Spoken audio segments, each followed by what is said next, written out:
y tendrás excelentes resultados. Para aquellas personas que no tengan mucho conocimiento de esta filosofía, no tengan conocimiento de herramientas, tal vez les parece o les parezca un poco extraño, ¿no? Pero mientras aprendan los conceptos, aprendan las herramientas, esta frase va a tener mucho mayor sentido. Ahora el punto 2, vamos a hablar acerca de los antecedentes. Todo comienza por los años 80, a finales de la Segunda Guerra Mundial, cuando Toyota queda sin recursos para competir con empresas americanas. En esos años, América básicamente era por así decirse, uno de los que dominaban esa industria. Esa problemática ve Taichi Ohno, que es un investigador de Toyota, e implanta lo que es Lean Production, o más conocida como Toyota Production System, o en español que viene a ser Sistema de la Producción de Toyota. Taichi Ohno ve o analiza los defectos de su empresa o los defectos de Toyota. Hablamos que observa la sobreproducción, observa que hay muchos inventarios, observa que hay movimientos innecesarios que afectan el flujo continuo de Toyota. Entonces, Taichi Ohno implementa la metodología para optimizar los procesos y lo denomina Lean Manufacturing. Lauri Koskela viene a ser uno de los fundadores, uno de los principales fundadores de Lean Construction. En 1992 toma los principios y conceptos de Lean Production y lo lleva a la industria de la construcción. Y hoy lo conocemos como Lean Construction o construcción sin pérdida. Esto viene a ser una filosofía que provee los principios y técnicas para el desarrollo de proyectos de construcción. Básicamente se enfoca en maximizar el valor al cliente, minimizando todo tipo de desperdicios. Ahora, en el Perú, uno de los pioneros en el tema de productividad es el ingeniero Vigilio Gio Castillo. Él publicó su libro, Productividad en Obras de Construcción, Diagnóstico, Crítica y Propuesta, en el año 2001. Básicamente es un buen libro, recomendado, ya que es uno de los pocos libros de productividad que hay en el Perú. Ahora entramos al punto 3, que es conceptos y definiciones importantes. Los 5 principios Lean. Yo recomiendo personalmente este libro que es Lean Thinking, porque nos habla de una palabra, por así decirse, muy horrible y que no queremos en la industria de la construcción o en cualquier industria. Hablo de la palabra japonesa muda. Muda, que significa despilfarro, significa desperdicios, ¿no? Y eso no queremos tener en nuestro proyecto de construcción, ¿no? No queremos tener muda. El primer principio es crear valor al cliente. El valor nos lo da el cliente. Ya nosotros realizamos la cadena de valor. Cadena de valor porque podemos entregar en menos tiempo el proyecto, con mayor calidad el proyecto. El tercer punto es implementar el flujo de procesos. El cuarto punto habla sobre el trabajo pool a través de un sistema de trabajo basado en la demanda. Hoy en día vemos que las constructoras, empresas privadas, se enfocan básicamente en la oferta del mercado. Y eso no es un pensamiento Lean. Un pensamiento Lean es basarse en la demanda. El quinto punto, o el quinto principio Lean, es la mejora continua, que trata de esforzar por lograr una excelencia operacional. Básicamente una excelencia de procesos para tener un flujo continuo de actividades, de trabajos. Entrando más a fondo e investigando acerca de la definición de Lean, Lean viene a ser una forma de pensar acerca de cómo creamos. Lean es una cultura de crear valor y flujo. Valor, lo que el cliente necesita, lo que el cliente nos valora. El cliente nos da el valor. Y flujo, con muy poco desperdicio, retrasos, lo más cerca de la perfección posible, ¿no? Lo más cerca de estar en un proyecto. ¿Y cómo se determina un flujo? Básicamente con un mapeo de procesos. Se determina en qué actividad hay mayor desperdicio, en qué actividad hay mayor desperdicio, y vamos a atacar con las herramientas Lean, ¿no? Para que sea un flujo continuo sin pérdidas. Y bueno, ahora doy paso a mi colega, que es Lucero Pilares, que nos va a hablar acerca de los componentes Lean. Compañeros, buenas tardes. Vamos a seguir con la exposición. Vamos a hablar de los componentes Lean. En los componentes Lean tenemos la cultura Lean, los conceptos y las herramientas, y por último la implementación. La cultura Lean es la base de todo. Si no se crea una cultura Lean en una organización o en una empresa, cuando vamos a querer generar mejoras, los resultados que vamos a tener van a ser resultados negativos. Por eso tenemos que conocer la cultura Lean, tenemos que conocer de qué trata el pensamiento, la filosofía, los principios de Lean. Y luego de ello ya aprendemos los conceptos y las herramientas que vamos a utilizar para poder realizar la implementación en alguna obra.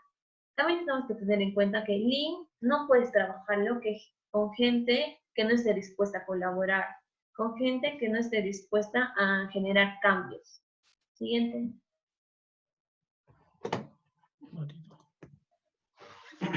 Ya. Luego tenemos que Lean se basa principalmente en el respeto por las personas y tiene 5 pensamientos claves que tendríamos optimizar todo. Luego, minimizar el desperdicio, foco en el flujo y en el proceso. No solo enfocarnos en el flujo, sino también en el proceso. Tenemos que generar flujos continuos. Luego, la generación de valor. El cliente es el que define cuál es el valor. Mejora continua. Siempre se puede hacer el trabajo de mejor manera. Siguiente. Ya. Las 3 Mus de Toyota. La mayoría de personas solo conoce una de las Mus de Toyota, que vendría a ser Muda, que es la eliminación de desperdicios. Pero tenemos otras 2 Mus, que vendría a ser Mura, que es la variación, que es el enemigo de cualquier sistema de producción. Y el otro, Muri, que es la sobrecarga, que vendrían a ser los cuellos de botella. Siguiente. Ya. Luego tenemos los 8 desperdicios. Un desperdicio es un derroche o desaprovechamiento de algún recurso o talento. Los 8 recursos que tenemos, el primero es la sobreproducción. Quiere decir hacer más de lo que el cliente nos pide. Luego tenemos el transporte, que vendría a ser mayor uso de los recursos. El tercero es el inventario, es el trabajo no terminado, es el trabajo que está en proceso. El cuarto son las esperas, que tenemos que evitar, sobre todo este desperdicio, que son las esperas. Puede haber que recursos estén esperando algún trabajo o que trabajos estén esperando recursos. Esto nos retrasa todo el trabajo, así que debemos de evitarlos. 5, que es el sobreproceso, que vendría a ser el exceso de calidad. El exceso de calidad no le agrega valor. Por eso debemos revisar bien antes las especificaciones, los procedimientos de calidad, los manuales y ver lo que el cliente nos pidió para no hacer un sobreproceso. El sexto son los retrabajos, que vendrían a ser volver a realizar el trabajo. Pero como sabemos, no nos pagan o no se presupuestan los retrabajos. Entonces eso generaría pérdidas. Tenemos que tener en cuenta esta filosofía de 0 defectos o hacerlo bien a la primera. El séptimo es el movimiento, que se parece un poco al transporte. Vendría a ser cualquier movimiento innecesario que no añada valor al proceso o al flujo. El 8 vendría a ser la subutilización del personal. Por ejemplo, una persona que no es buena trabajando en un entorno, que es buena trabajando en un entorno, la colocamos en otro entorno distinto, no va a trabajar lo mismo. Entonces, en ahí se genera un desperdicio. Siguiente. Ya. Luego tenemos que asegurar que los 7 flujos no paren. No solo tenemos que enfocarnos, como ya dije, en los procesos, sino también pensar como un flujo. Necesitamos asegurar que este flujo no pare. Por ello, tenemos que revisar 7 aspectos antes de realizar un flujo. Tenemos que pensar qué es lo que necesitamos para poder realizar ese trabajo y con las personas involucradas. En los 7 aspectos, primero tenemos a las personas. Y tenemos que ver con qué cuadrilla, con qué persona se va a poder realizar esa actividad. La información. ¿Qué información necesitamos para esa actividad? Ya puede ser el plano, acciones técnicas. También tenemos que tener los equipos y los materiales con los cuales se va a realizar la actividad. El trabajo previo vendría a ser el trabajo anterior.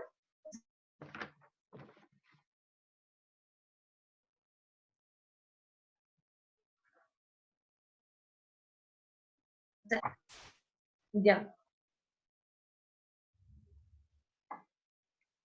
Luego tenemos el espacio seguro.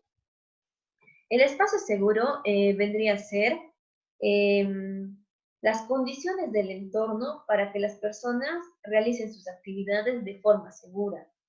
Por ejemplo, encintar el área de trabajo, poner la señalización adecuada, tener un plan de emergencia. Ya. Y por último, tenemos las condiciones externas, que no pertenecen a la actividad, pero que sí pueden influir. Un ejemplo podría ser el clima. Todos los días tenemos que hacer este checklist, tenemos que hacer los chequeos, sobre todo antes de avanzar en una actividad nueva. Siguiente. Ya. La manera tradicional. En la manera tradicional, cada uno optimiza su parte, cada uno se preocupa por entregar lo que se le pidió. No se fija en el resto, o sea, solo se fija en su proceso. Y acá se utiliza el CTM, que vendría a ser que se utiliza un solo flujo, el flujo del trabajo previo. El flujo del trabajo previo es un trabajo enfocado a la oferta. Utiliza el primer planificador que se basa en las suposiciones. Utiliza un sistema de producción push que vendría, utiliza un sistema de producción push. Siguiente. Ya. En la manera Lean, en cambio, se trabaja juntos para optimizar todos, creando y agregando valor. O sea, en ahí nos preocupamos por todo el flujo, no solo por el proceso. Y en acá se utiliza la planificación pool, que vendría a estar basado en la demanda. Esto que nos genera y que sea el trabajo sea alineado, que no haya muchas variaciones, que sea integrado y optimizado. Este es coherente y rentable. Siguiente. Ahora chicos, el punto 4, vamos a hablar acerca de algunas herramientas del Lean Construction. Denme un momento, por favor.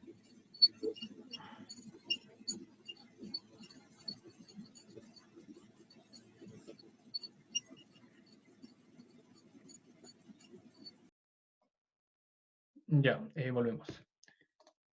La primera herramienta viene a ser el WBS, que viene a ser un EDT, que es una estructura de desglose de trabajo. Como lo comenté en la frase de la segunda diapositiva, Lean no solo es aplicable al tema de construcción, aplica a todo tipo de empresas.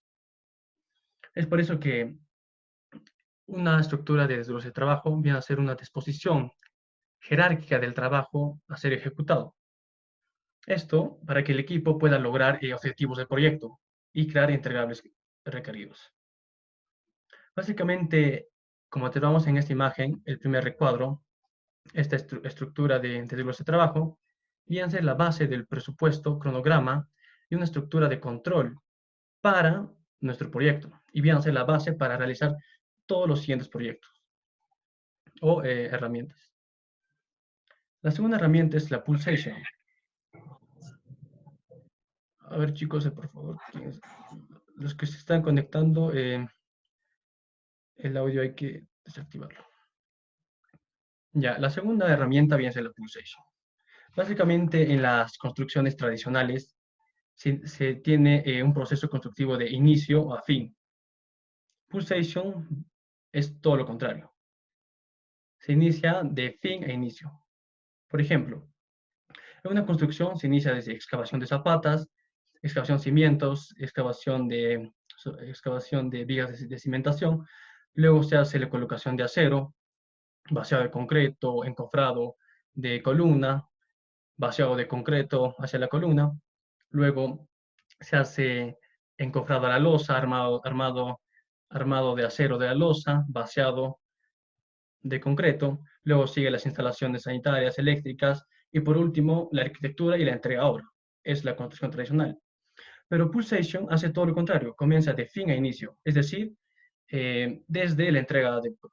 La planificación se hace desde la entrega de proyecto, la arquitectura, la pintura, asentado de mayólica, tarrajeo, luego sigue las instalaciones, luego concreto, luego recién encofrado, luego acero, y así va a hacer su planificación de fin a inicio, que viene a ser una forma de trabajar mucho más eficiente y hace trabajar al cerebro mucho más que la construcción tradicional. Las ventajas de este taller o de esta herramienta de Pulsation vienen a ser que el equipo del proyecto obtiene una mejor comprensión del valor del proyecto.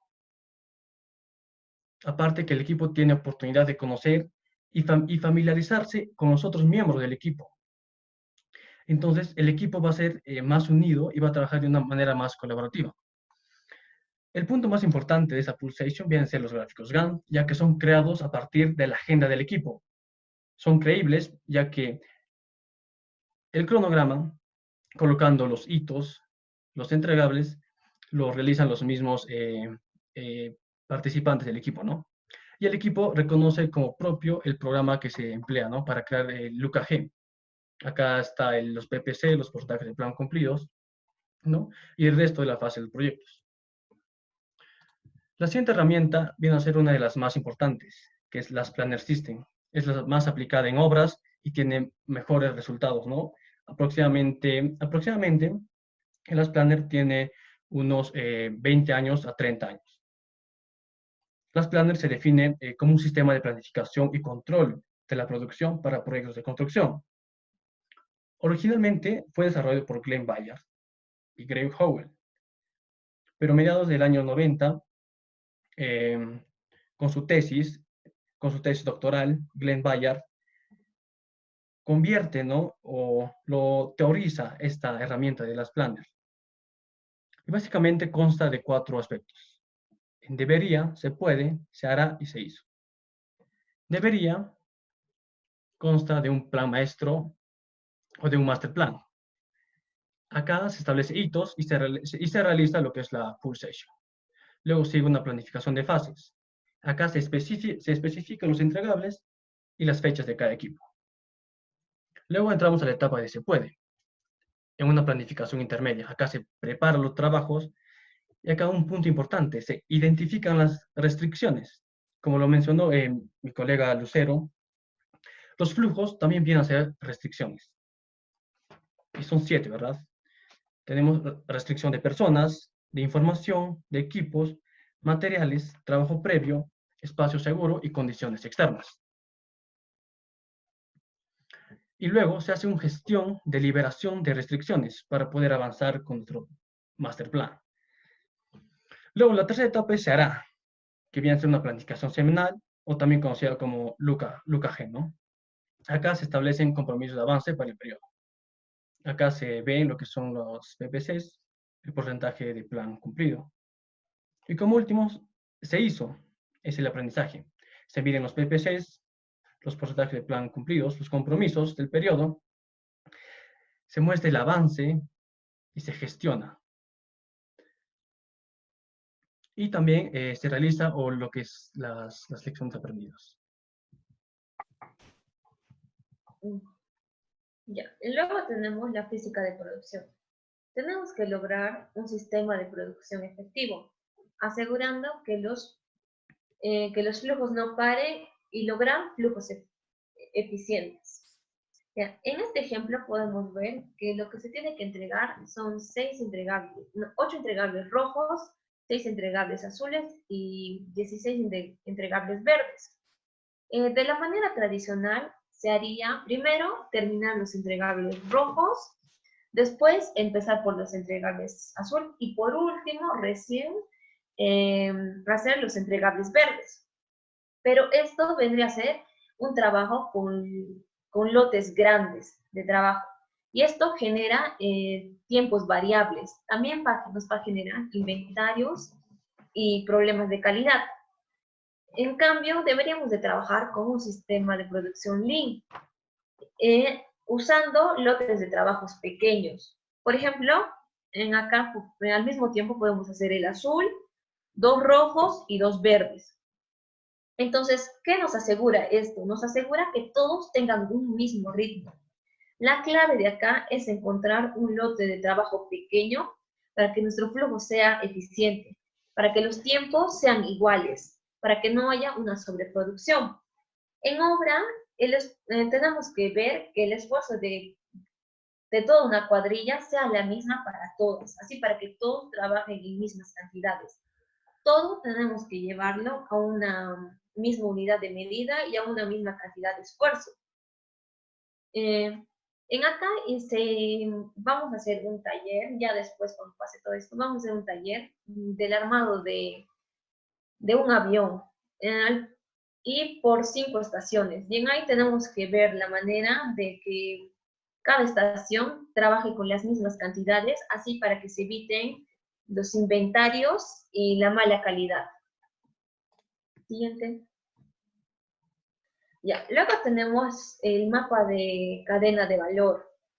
Estos mapas son un método de diagrama de flujo para ilustrar, analizar y mejorar los pasos necesarios para entregar un producto o prestar un servicio. Acá tenemos que identificar dónde se agrega valor en el flujo. Tenemos que identificar primero las tareas, los procesos, la información necesaria, y luego tenemos que hacer un flujograma, como ven en la imagen. Primero tenemos que identificar el flujo principal, luego el flujo secundario. También tenemos que identificar cuáles son las tareas productivas, que son las que agregan valor, las contributorias, que ayudan con las tareas productivas, y por ejemplo vendrían a ser las tomas de decisiones, y las no contributorias, que no agregan valor, que vendrían a ser las esperas y los inventarios. Todo eso se hace también con un taller. Ya. Luego tenemos el Choosing by Navanti. Vendría a ser, es un sistema de toma de decisiones colaborativas y transparente. Aquí se elige por ventaja, a diferencia de otros métodos que se eligen por ejemplo, por los pros y contras. Acá se elige por ventajas. Aquí primero todas las decisiones son subjetivas, luego se les va a volver objetivas, así para poder elegir una decisión. Ayuda a reconocer los factores relevantes para tomar la decisión. También nos muestra un ranking de las mejores alternativas. Por ejemplo, obviamente vamos a elegir el que esté en primer lugar, pero si por algún motivo no se puede realizar esa decisión, entonces pasamos a la que esté en segundo lugar. Se utiliza en contratos colaborativos y las decisiones son más visuales y transparentes. Además que todos los involucrados tienen conocimiento de las decisiones que se van a tomar. Siguiente. Luego tenemos la carta balance. La carta balance se enfoca solo en una cuadrilla, no se ve la obra al mismo tiempo. Se determina cómo se divide el tiempo que se le dedica a cada una de las tareas dentro de una operación. Aquí tenemos que ver cuánto es el trabajo productivo, cuánto es el trabajo contributorio y el trabajo no contributorio. A una cuadrilla tenemos que evaluar a cada uno de los integrantes de la cuadrilla y ver los trabajos que están haciendo e ir anotando en una plantilla. Ya. Lo ideal de esto es que eliminar el trabajo no contributorio y bajar el trabajo contributorio, y lo que tenemos que subir son los trabajos productivos, que actualmente en el Perú el trabajo productivo es menor al 60%. Lo ideal sería llegar al 80% del trabajo productivo, pero no se logra. Sí. Bueno, continuando, vamos a acelerar un poco porque el tiempo es limitado. Básicamente, el pensamiento A3 viene a ser una hoja A3, una herramienta de uso general. Como ya lo comenté, estas herramientas no solo sirven para el tema de construcción o en la industria de construcción, también es aplicable a todo tipo de empresas. ¿Con qué fin? Con el fin de mejorar la capacidad de solucionar problemas. Y también estimula una colaboración entre los miembros del equipo. Tiene estos 4 principios, la hoja A3. Plan, planificar, hacer, verificar y mejorar. Básicamente una hoja 3 tiene este modelo. Tiene sus antecedentes, una situación actual, un análisis, un objetivo del proyecto, recomendaciones, plan y seguimiento.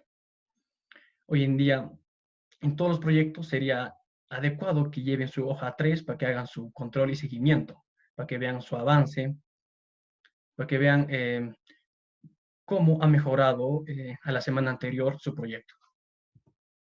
La otra herramienta es la caminata Gemba. Normalmente en la universidad hacen sus visitas a obras, pero es algo improductivo. Una caminata Gemba viene a ser algo productivo porque es algo planificado. Haces tus checklists, vas ya preparado con tus preguntas. En conclusión, la caminata Gemba viene a ser un estudio de cómo está tu proyecto. Si tiene desperdicios, en qué condición se encuentra, si sus equipos están completos, si falta mantenimiento, y entre otros aspectos, ¿no? Lo recomendable es que si son estudiantes y si van a hacer una visita a obra, tienen que realizar una caminata Gemba. Y si ya están trabajando, será bueno que implanten una caminata Gemba a sus proyectos. Ahora, el punto 5, vamos a los resultados. Vamos a hablar acerca de los resultados en casos de implementación. El primer resultado es menos 5% de disminución de costos del proyecto. Y una meta sería aumentar esta cifra, a que sea a menos 10, menos 15%, ¿no? De una disminución de costos del proyecto. El otro resultado es menos 8% de la disminución del plazo del proyecto. Esto quiere decir que el proyecto se ha terminado en menos tiempo de lo planificado, ¿no? Y eso es muy bueno, ¿no? Para las entidades, ya que va a tener mayor utilidad, mayor ganancia, mayor dinero, ¿no? Otro resultado, ¿no? En casos de la implementación de Lean Construction es 0 accidentes con tiempo perdido. Cuando tú implementas Lean Construction, también indirectamente estás aplicando el tema de calidad, el tema de seguridad en tu proyecto. Tienes 0 retrabajos y paras en el flujo. Es decir, tiene básicamente 0 desperdicios, ¿no? Que es lo que se quiere lograr. Y por último, 100% de satisfacción al cliente, que es lo que se busca, ¿no? Con la implementación de Lean Construction, maximizar ese valor, ¿no? Al cliente. Ahora, en el punto 6, para culminar las conclusiones. Básicamente tenemos 2 conclusiones. La primera es que la implementación de la filosofía de Lean Construction se enfoca en el valor al cliente y el flujo de procesos, donde utilizando sus herramientas se logra optimizar los procesos y obtener obras en menos tiempo de lo planificado y con mucha más utilidad. Es decir, con mucho más dinero para las entidades, ¿no? Privadas. Como segunda conclusión, en los proyectos existen grandes posibilidades de incorporar procesos para mejorar la productividad, desde el planeamiento, ejecución y monitoreo y control de proyecto. Y para terminar, vuelvo a mencionar esta frase: si quieres ver cambios de mejora continua en tu proyecto, en tu trabajo, empresa o negocio, y hasta en tu vida propia, aplica Lean y tendrás excelentes resultados. Bueno, con esto terminamos este webinar con el tema de introducción a Lean Construction. Ya que el tiempo es limitado, lo hemos desarrollado muy rápido y espero que haya sido de su agrado. Mañana vamos a tener presente, ¿no? Al ingeniero Kildare Asquith, con su tema de las 5 S, así que están cordialmente invitados.